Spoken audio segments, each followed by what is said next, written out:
Pemirsa, Menteri Pendidikan dan Kebudayaan MNU menjamin mahasiswa yang lulus seleksi akademik dapat terus melanjutkan pendidikan hingga ke perguruan tinggi. Meski mereka tidak memiliki biaya, mereka akan mendapat bantuan seperti keringanan cicilan, pemotongan, hingga pembebasan biaya kuliah.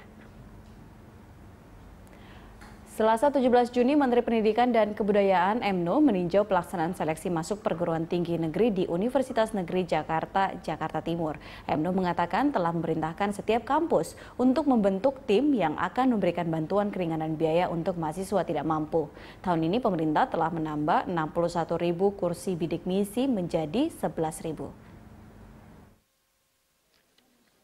Mulai dari mereka kita harapkan untuk mendaftar di bidik misi, ya.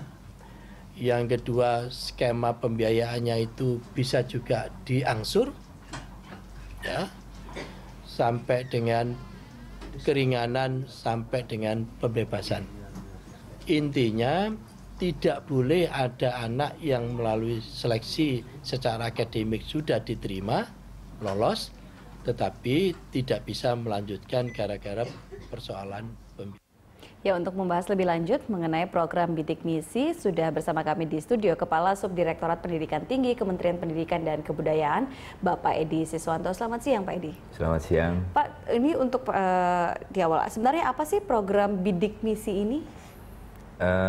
Program bidik misi itu yaitu program bantuan biaya pendidikan yang diberikan kepada calon mahasiswa yang tidak mampu secara ekonomi, namun anak-anak itu mempunyai prestasi belajar yang bagus waktu di sekolah menengah dan untuk masuk di perguruan tinggi negeri di seluruh Indonesia. Oke. Apa kemudian bedanya antara program bidik misi dengan program beasiswa yang selama ini banyak atau selama ini sudah diberikan oleh Kementerian Pendidikan dan Kebudayaan? Oh, lain, beda Pak memang. Kalau bantuan beasiswa yang biasa itu kan hanya diberikan berdasarkan prestasi akademik si mahasiswa dan kemungkinan hanya 1 tahun putus.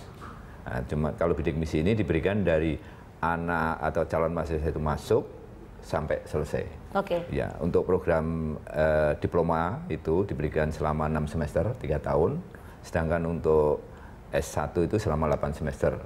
Ini ada kebijakan lagi untuk penambahan lagi bagi program-program studi yang mempunyai pendidikan profesi ditambah lagi 2 semester sehingga menjadi 10 semester.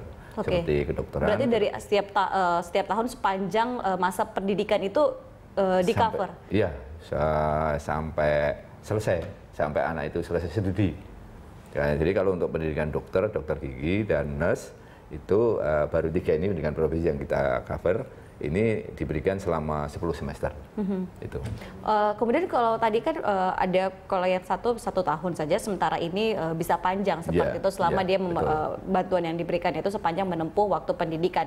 Lantas prasyaratnya apa? Kalau biasanya kan itu karena mahasiswa-mahasiswa yang berprestasi tapi kurang mampu. Nah, apakah ada kemudian perbedaan dengan program bidik misi ini? Apa saja yang harus dipenuhi oleh siswa yang ingin mendapatkan beasiswa dari program bidik misi?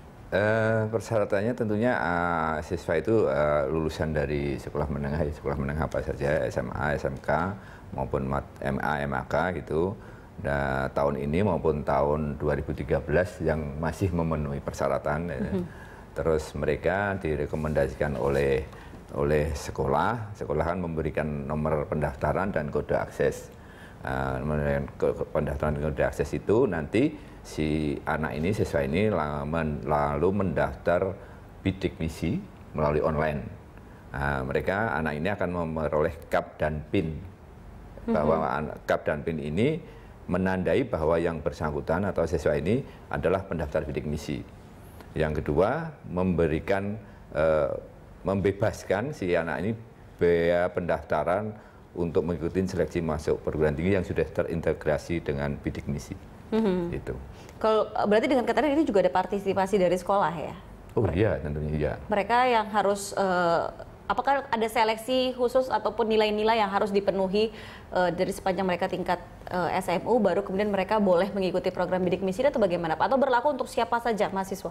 Berlaku untuk siapa saja, tentunya sekolah yang tahu persis bahwa anak ini layak enggak untuk memperoleh beasiswa bidik misi ini. Bagaimana kalau misalnya prestasinya di sekolah mungkin tidak bisa juga dikatakan menjadi paling berprestasi, tetapi biasa-biasa saja, tetapi dia kemudian datang dari keluarga tidak mampu, apakah ini juga bisa?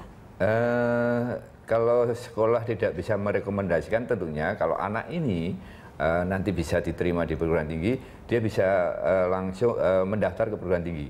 Perguruan tinggi akan melakukan verifikasi. Kalau memang anak ini layak untuk memperoleh beasiswa bidik misi, tentunya akan diusulkan untuk memperoleh bidik misi. Gitu. Jadi ada dua mekanisme, baik melalui online maupun melalui yang konvensional itu. Yang anak-anak yang tidak mampu atau tidak bisa mendaftar melalui online itu juga masih diberi kesempatan untuk memperoleh bidik misi. Oke, Pak. Lalu kalau besaran dari yang mereka terima setiap bulan itu berapa? Kalau setiap bulan sebenarnya 1 juta.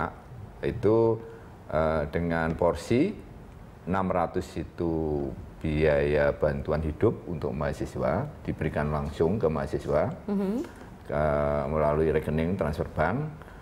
Yang 400.000 itu bantuan biaya pendidikan diberikan langsung ke perguruan tinggi pelaksana bidik misi itu, atau perguruan tinggi yang ada mahasiswanya itu. Baik Pak Edi, kita nanti masih akan membahas mengenai bidik misi ini di segmen berikutnya. Pemirsa jangan kemana-mana, kami akan segera kembali.